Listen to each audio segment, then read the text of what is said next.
Olá, amados, estamos aqui mais uma vez para darmos continuidade à nossa disciplina.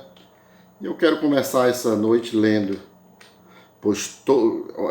Romanos 3:23, pois todos pecaram e carecem, precisam da glória de Deus. Amado Deus, querido Pai, obrigado, Senhor, pela oportunidade de estar em Tua presença, para que nesta noite possamos com muita alegria e prazer, Senhor, satisfação, alegria no coração, Pai, desfrutarmos da Tua palavra. Sim, Pai, olha para nós com Teu olhar de misericórdia, porque eu te peço em nome de Jesus. Amém. Amém, queridos? Vamos lá, né? Hoje queremos trabalhar a natureza e grau de culpa, né? O fato de considerarmos a culpa depois da depravação não significa que ela venha mais tarde. Todas essas três consequências caem sobre o homem simultaneamente como resultado da queda. Em nossa discussão da culpa, consideraremos seu significado e a seguir os graus de culpa, né?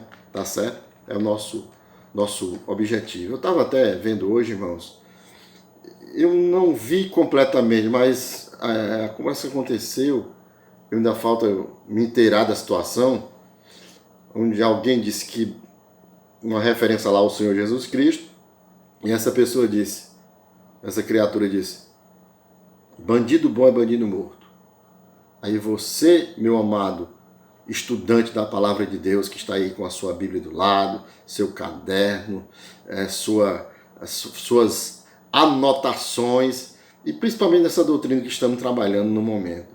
Você imagina só o grau de loucura que está chegando aos nossos semelhantes, à nossa humanidade, né?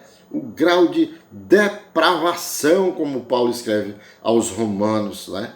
Vejamos só, vamos ficarmos apercebidos deste momento que estamos vivendo. Vamos prestar atenção em cada detalhe para onde a humanidade está caminhando, tá certo? Então vamos lá. Significado de culpa. Culpa significa o merecimento do castigo ou a obrigação de satisfazer a Deus. Essa é a realidade, a culpa, né? A santidade de Deus, como mostra as Escrituras, reage contra o pecado. E esta é a ira de Deus. A ira de Deus que está lá, Romanos 1:18. A ira de Deus se revela do céu contra toda impiedade e perversão dos homens que detêm a verdade pela injustiça. Trocam a verdade pela injustiça, né? A ira de Deus, a emoção pessoal de Deus quanto ao pecado, né? Essa ira se revela do céu, se origina no nosso Senhor Deus Todo-Poderoso, né? Contra toda impiedade, toda irreligiosidade, né? Toda perversão, ou seja, toda imoralidade dos homens. Deus imutavelmente se opõe ao pecado. É uma verdade, né? Quando os homens detêm a verdade pela injustiça. Ou seja, que detém a verdade pela injustiça. Como podemos tratar aqui, né? Sintetizar. Ou seja, quem rejeita reconhecer quem é Deus, né?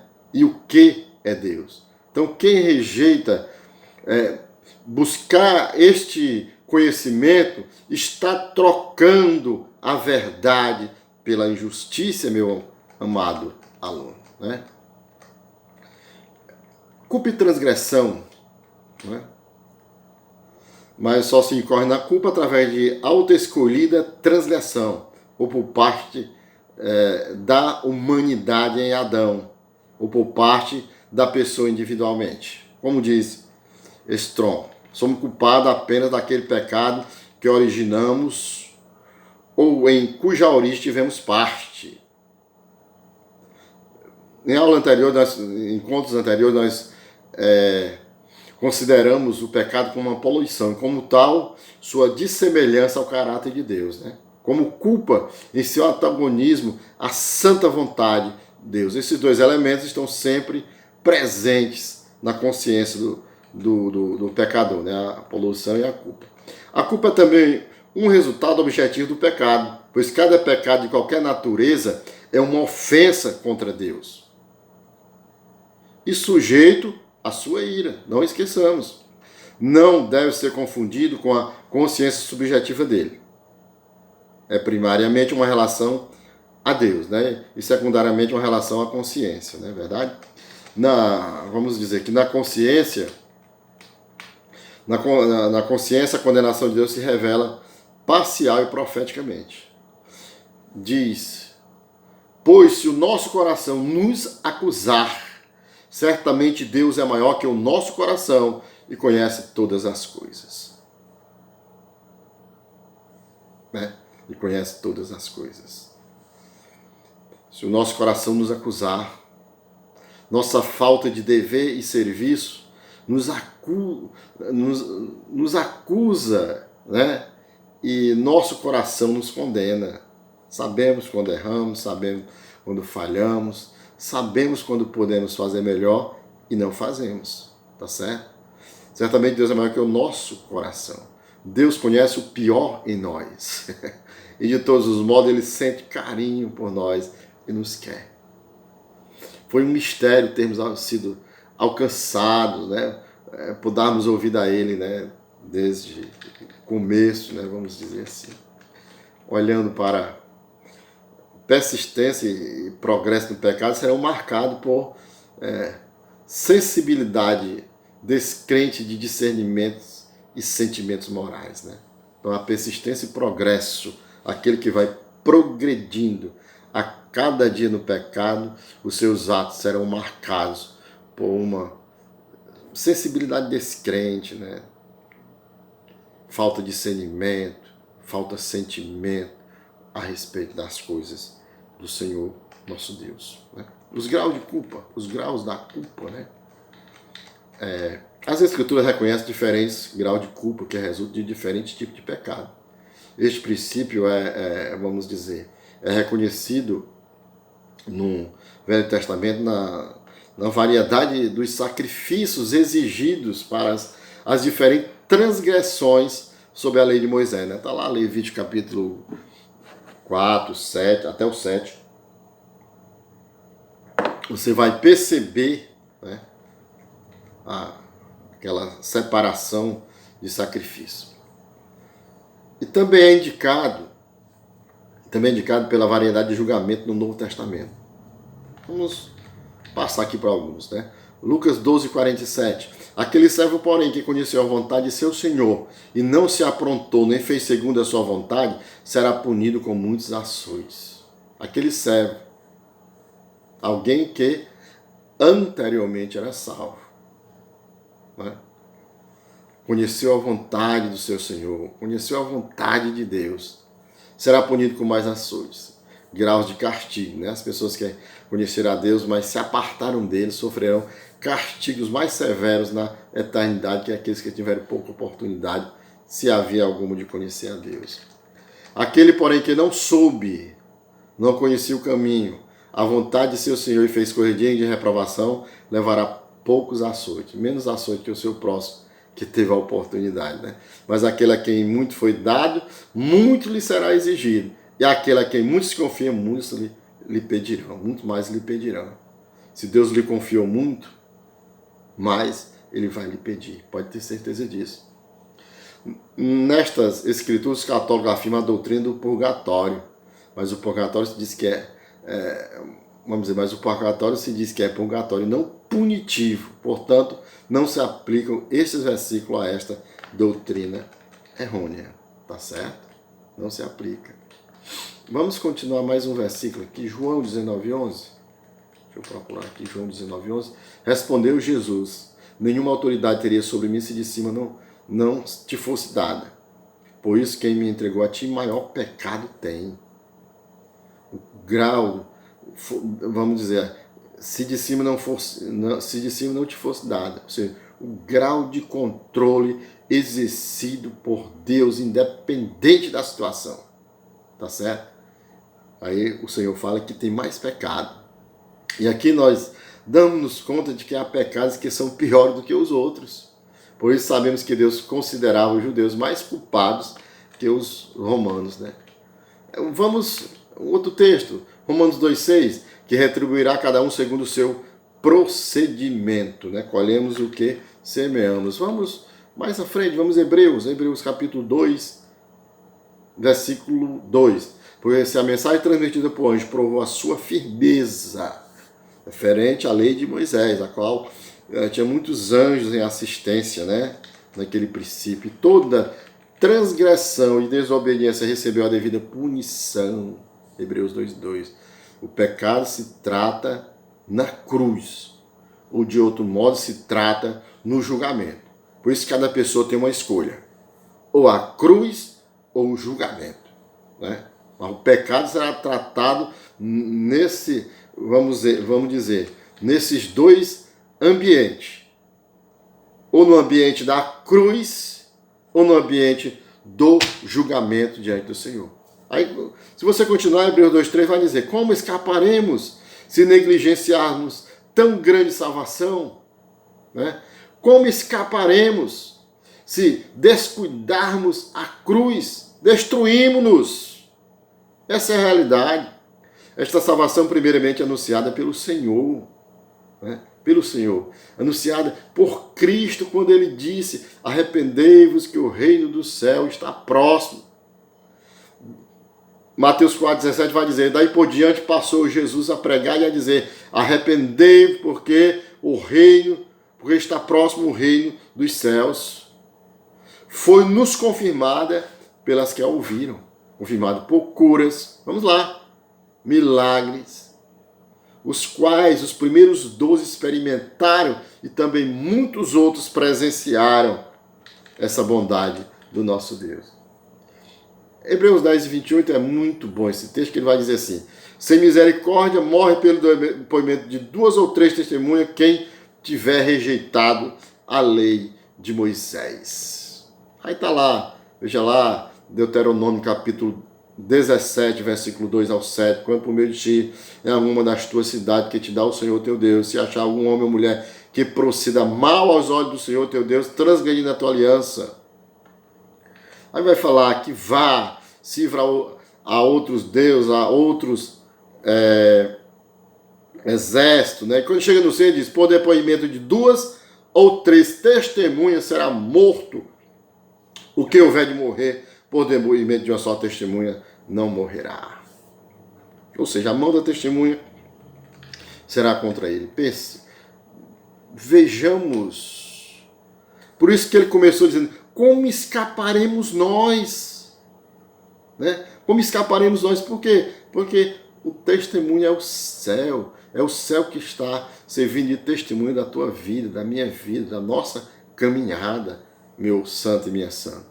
Hebreus 10:29 vai nos dizer assim: de quanto mais severo castigo julgais vós, será considerado digno aquele que calcou aos pés o Filho de Deus.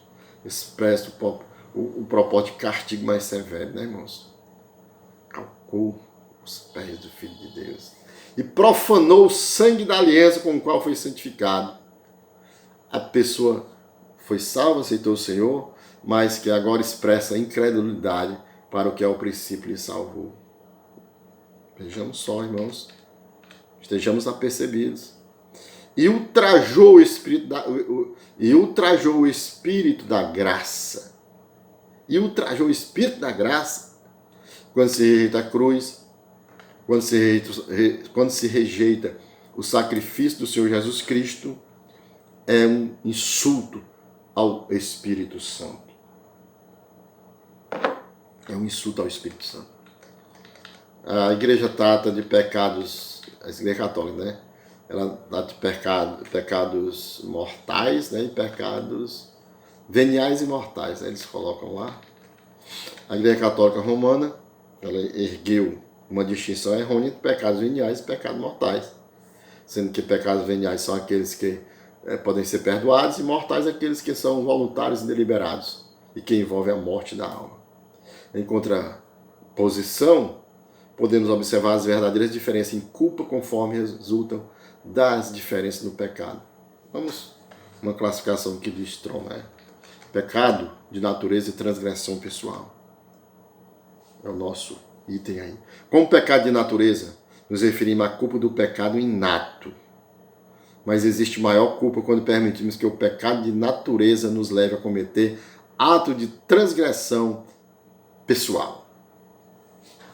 Tá certo? Por isso que o item diz pecado de natureza e transgressão pessoal. As palavras de Cristo, porque dos tais é o reino dos céus, está lá em Mateus 19,14. Jesus, porém, diz: deixai os pequeninos, não os embaraceis de vir a mim, porque dos tais é o reino dos céus. Tá certo? Os meninos são dependentes dos pais. Os crentes devem ser totalmente dependentes de Cristo, pelo que os meninos são um exemplo, né? Dependente dos pais, e nós somos totalmente dependentes de Cristo. Ou seja, fala da inocência relativa da infância, da criança, né? Enquanto suas palavras, escribas e fariseus, enchei-vos, pois, a medida de vossos pais. Enchei-vos a medida de vossos pais, está lá, né? Aqui ele vai tratar, sua maldade estava por trazer a sentença, que sim o fizeram, né? Se referem aqui à transgressão pessoal acrescentada à depravação errada, acumulando, não é verdade? Vamos para o outro item que vai nos dizer: pecado de ignorância e pecado de conhecimento. Aqui a culpa é determinada de acordo com a quantidade de informação que o indivíduo possui, né? Ou seja, quanto mais conhecimento, maior culpa. A estes 12 enviou Jesus, dando-lhes as seguintes instruções: não tomeis rumo aos gentios, nem entrei em cidade de samaritanos. Ou seja, tinha que tratar primeiro com Israel. Depois da cruz, ressurreição e ascensão, o mandato seria ir por todo mundo. Marcos 16,15. Todo crente sabe, né? Disse-lhe por todo mundo e pregar o evangelho a toda criatura. Quando chegamos em Lucas 12,47, aquele servo, né? Já comentamos atrás, não vamos repeti-lo, mas vocês viram falando ali dos açoites, né? O versículo 48 também, aquele porém que soube, que sabe. Não dá para inventar desculpa. Presta atenção nesse texto. Lucas 23:34, ele vai dizer: contudo Jesus dizia: Pai, perdoa-lhes, porque não sabem o que fazem. Então, repartindo as vestes dele, lançaram sorte, né? Pai. Ou seja, narra-se que esta tenha sido a única oração de Jesus que não foi respondida, né? Se os homens não procurarem o perdão, embora Cristo ore por eles, não serão perdoados, dizem. Partindo as vestes dele, né? Dividiram suas vestimentas, né? E lançaram sorte, né? Seu manto não tinha costura, por isso, em lugar de cortá-lo, eles jogaram ou lançaram sorte, né? Olhando para... Aí, Romanos 1,32, ora, conhecemos aí a sentença, ou seja, o decreto de Deus, ou seja, de que são passíveis de morte que tais coisas praticam, não somente as fazem, mas também aprovam os que assim procedem, né? Conhece a sentença de Deus, as santas escrituras, né? Ou seja, que faça tudo o que queira, isto não nos parará, né? Mas ele tem consciência que são passíveis de morte, são passíveis de quê? De juízo divino. Está aqui Romanos 1,32. E não somente os que fazem, tá? Mas também aprova os que assim procedem. O resultado da mente reproba, né? Da mente reprovada, sentença, é um decreto de Deus. Deus determinou a ira para a incredulidade e rebeldia. Está aí, meus irmãos, Romanos 1:18. Está determinado por Deus, tá certo? Quando fala que a sua ira, a ira de Deus se revela do céu. Os homens reconhecem, irmãos, intuitivamente esse decreto da mesma maneira que reconhece a Deus. Certo homem, ele dizia: temo que a Bíblia diz a verdade. O que ele queria dizer é: continue meu caminho de rebeldia. A Bíblia diz: haverá de colher o fruto de tuas mãos. Espero, pois, que a Bíblia esteja equivocada. Ora, mesmo sem a Bíblia, os homens sabem que isso expressa a verdade. o homem em sua apostasia, em seus múltiplos vícios, desafia a Deus para que faça algo a respeito. Mas em seu coração ele sabe que Deus o fará em algum tempo, em algum lugar. O homem pode continuar a usar o seu livre-arbítrio para o mal, mas algum dia Deus porá ponto final em tudo isso. O julgamento divino é a única coisa capaz de retificar novamente as tortuosidades tão laboriosamente criadas pelo homem. Assim sendo, que venha o julgamento divino, né?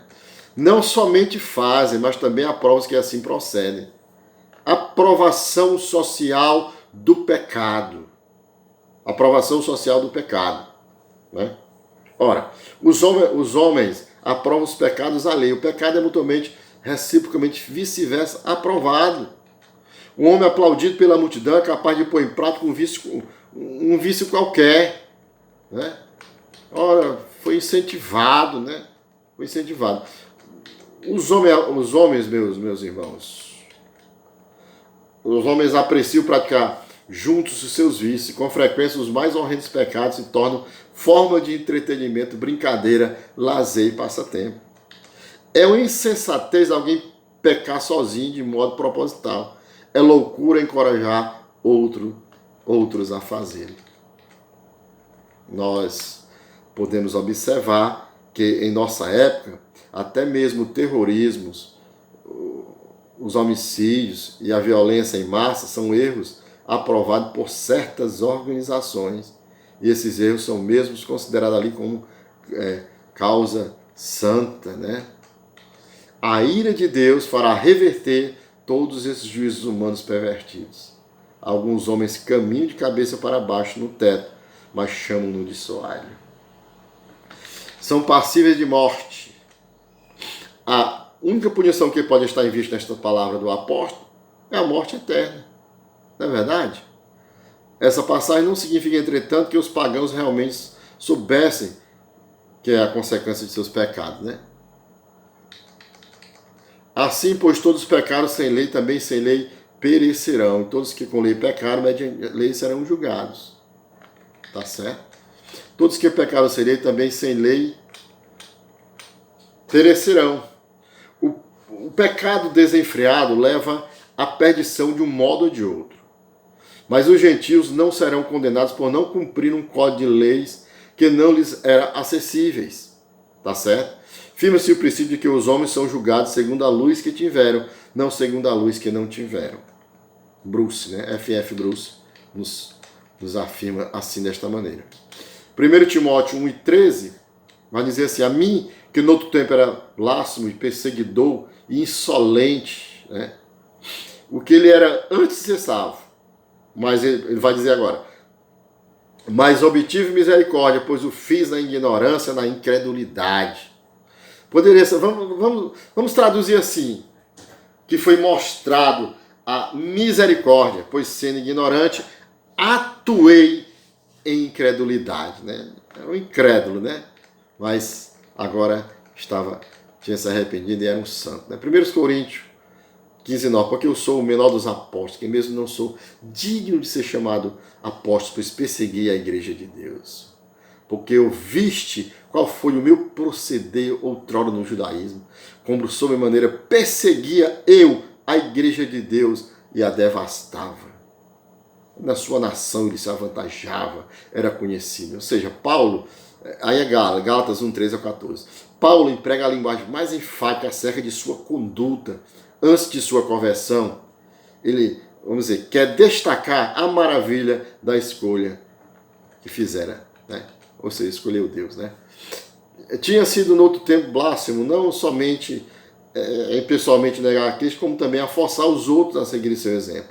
Atos 26:11, muitas vezes os castiguei por toda a sinagoga, obrigando-os até a blasfemar, e demasiadamente enfurecido contra eles, mesmo por cidades estranhas os perseguia. Não tinha nada a ver com a cidade, né? Tanto que na viagem que ele foi do cavalo, ele foi para longe, né? Saiu muito distante de Jerusalém, na perseguição da igreja. Tinha sido perseguidor e insolente. acossando a igreja e seus membros, né? Mesmo assim, pôde dizer com gratidão: obtive misericórdia, né? Obtive misericórdia. Vamos dizer, é como se ele dissesse, né? Vamos lá. É um absurdo ver o que fiz na ignorância, né? É um absurdo ter empregado tanta força. Não alega que como resultado estava sem culpa, mas sim menciona o fato como uma explicação de como sua carreira antes da convenção ficou sendo o objeto da compaixão de Deus ao invés de sua ira. No caso dele, a oração, né? Pai, perdoe-os porque não sabem o que fazem. Então essa oração foi respondida, né? 1 Timóteo 1,15 ele vai dizer: fiel é a palavra e digna de toda aceitação. Significa que o evangelho de Cristo que morreu para salvar os pecadores é digno de ser aceito pelo mundo inteiro. É um presente para a humanidade. Que Cristo Jesus veio ao mundo para salvar os pecadores. O que ele fez por meio da cruz, do qual eu sou o principal. O que ele está dizendo é que sua ofensa contra Deus tinha sido tão grande e seu pecado de culpabilidade tão esmagadora que ele se sentiu como se fosse o pior pecador de toda a história, né, irmãos? Quantos? Não vamos tentar nos justificar com palavras, né, com gestos, não. Vamos reconhecer a nossa posição diante de Deus. Paulo ignora, né, a condição que ele tinha agora para lembrar do que ele era anteriormente, o que Deus fez na sua vida, né? É maravilhoso, né? É maravilhoso o que Paulo faz. Por esta mesma razão, me foi concedido misericórdia, porque Cristo devia salvar os pecadores e alcancei misericórdia, né? Porque em mim o principal evidenciasse Cristo a sua completa longanimidade, a paciência de Deus, né? Aquele infrator perseguindo, maltratando a igreja, né? Mas ele disse: se servisse eu de modelo. O apóstolo diz que se o Senhor fez isto a Paulo, ele o fará para qualquer um. Como? A quantos hão de crer nele? Como? Em Cristo que ele fez na cruz. Ou seja, para a vida eterna. Essa vida sem começo e sem fim, né, irmãos? Glória a Deus. É a prova.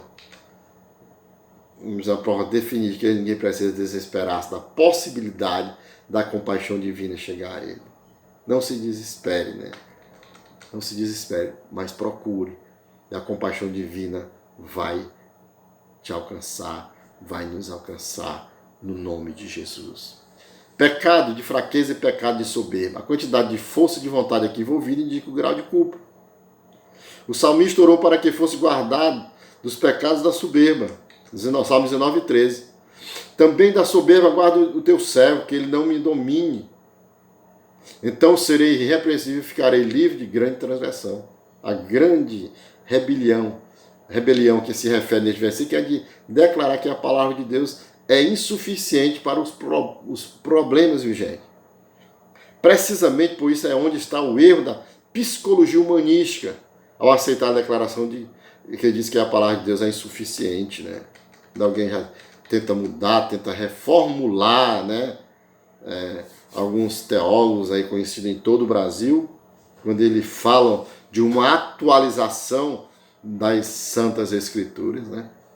Isaías fala daqueles que puxam para si iniquidade, concórdia de injustiça e o pecado como tirantes de carro. Está lá, Isaías 5:18. Agora o terceiro ai está pronunciado contra aqueles que abertamente amontou o pecado sobre o pecado e se burlam de Deus. Isto é, que com conhecimento e determinação cedem ao pecado, né? Pecado. Por outro lado, Pedro, ao negar Cristo, demonstrou o pecado de fraqueza. Ele caiu apesar de sua determinação de ficar em pé. Apesar de querer ficar em pé, ele caiu. Vamos partindo aqui para a nossa conclusão. Pecados de imperfeição e pecados de obstinação final. O grau até o qual a alma se endureceu, se tornou tão receptiva às ofertas multiplicadas da graça de Deus, determina aqui o grau de culpa. A alma se endureceu. né?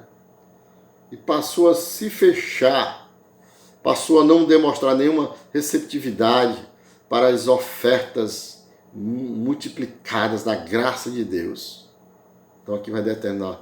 Obstinação final é o pecado, obstinação final é o pecado contra o Espírito Santo e é imperdoável porque através dele a alma cessou de ser receptiva à influência divina, né? Então, os pecados de imperfeição, pecados de obstinação final, né? Nessa rejeição, não há mais receptividade para os louvores, para a leitura da palavra, receptividade para o culto, né? Receptividade para uma boa conversa entre os crentes, né, irmãos? Então, isso aí vai, vamos dizer, vai fechando, vai tirando a influência divina, né? Vai cessando, melhor dizendo, né? Vai cessando a influência divina na vida da pessoa, né? E a pessoa depois torna-se um qualquer, né? Sofredor de um lado para o outro. Mateus 12:31 vai dizer assim: por isso vos declaro, todo pecado e blasfêmia serão perdoados aos homens, mas a blasfêmia contra o Espírito Santo não será perdoada. Os declaro, dirigindo-se à declaração mais temível, né? Isto é, serão perdoados, isto é, se confessarem corretamente o pecado ao Senhor, né? Olhando para a blasfêmia contra o Espírito Santo, quando o acusavam de expulsar o demônio pelo poder de Satanás, quando em realidade ele o fazia pelo poder do Espírito Santo, eles blasfemaram do Espírito de Deus. Blasfemar do Espírito Santo somente pode ser cometido por alguém que professa o Senhor, como os fariseus da antiguidade, ou conheceram uma vez, depois deram as costas a ele, ou os não redimidos que nunca têm conhecido ao Senhor, não podem blasfemar do Espírito Santo, simplesmente por não terem nenhum conhecimento verdadeiro do Santo Espírito. Mas se alguém proferir alguma palavra contra o Filho do homem, ser-lhe-á perdoado. De novo, né? Se buscar o perdão, vamos lembrar. Mas se alguém falar contra o Espírito Santo, não lhe será perdoado, nem neste mundo, nem do porvir. Ou seja, tal pessoa está o quê? Condenada. Entretanto, esta declaração não significa que um reincidente não pode voltar-se para o Senhor, mas sim significa que aquele que realmente blasfemou do Espírito Santo não terá desejo algum de se aproximar do Senhor, mas de fato seguirá opondo-se a ele. Qualquer pessoa que deseja vir ao Senhor, esse desejo que está posto ali pelo Espírito Santo pode fazer com que ele volte. Apocalipse 22:17 diz: o Espírito e a noiva dizem, vem. Aquele que ouve diga, vem. E aquele que tem sede, venha. E quem quiser, receba de graça a água da vida. Mas aquele que blasfemar contra o Espírito Santo não tem perdão para sempre, visto que é réu de pecado eterno. Está lá Marcos 3:29. Deixa eu ser repetitivo um pouco, tá? Só um crente que tem deixado de acreditar em outras palavras, deixa de evidenciar a fé em Cristo. E um professor da religião, como aqueles fariseus, pode blasfemar contra o Espírito Santo. Uma pessoa não salva, que não tenha feito nenhuma profissão de fé, não pode blasfemar contra o Espírito Santo. E quando alguém de fato blasfema contra o Espírito Santo, não haverá nenhum desejo de servir a Cristo, como não havia desejo algum por parte dos fariseus de servir a Cristo. Por quê? Visto que é réu de pecado eterno. Refere-se àqueles que atribuíram o poder de Deus a Satanás, como os fariseus haviam feito. Chama algo que é realmente de Deus como se fosse Satanás, é com efeito uma ofensa séria. É uma ofensa séria.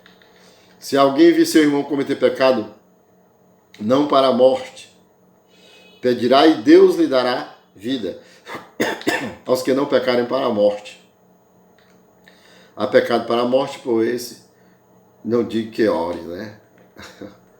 Aqui vamos dizer que só esse versículo é espaço para um tema, né? Espaço para uma aula né, nos pecados mortais. Os pecados mortais seriam aqueles graves, deliberados, suficientemente sérios para levar o pecado à morte espiritual se não forem perdoados, né? Pecados veniais seriam aqueles que envolvessem faltas leves cometidas sem deliberação. Mas o autor sagrado dizia que o irmão que pecar pode ser restaurado à comunhão, sobretudo quando seu pecado é do tipo que não provoca realmente a morte espiritual. A palavra morte, nesse caso, pode ser a morte física. Deus remove desta vida aqueles que continuam rebeldes, né? Ele proíbe no final do versículo, né? Para concluir aqui esse versículo. O autor não proíbe a oração da restauração do culpado, mas não encoraja, antes a desencoraja, né? É o versículo. O versículo ele é tema de um encontro, viu, irmãos? Ele é muito informações substanciais. 1 João 5,17, toda injustiça é pecado, e há pecado para a morte, né? Toda injustiça é pecado, ou seja, todo desvio da palavra de Deus é pecado. Podemos dizer assim, né? Vamos dizer, e há pecado para a morte.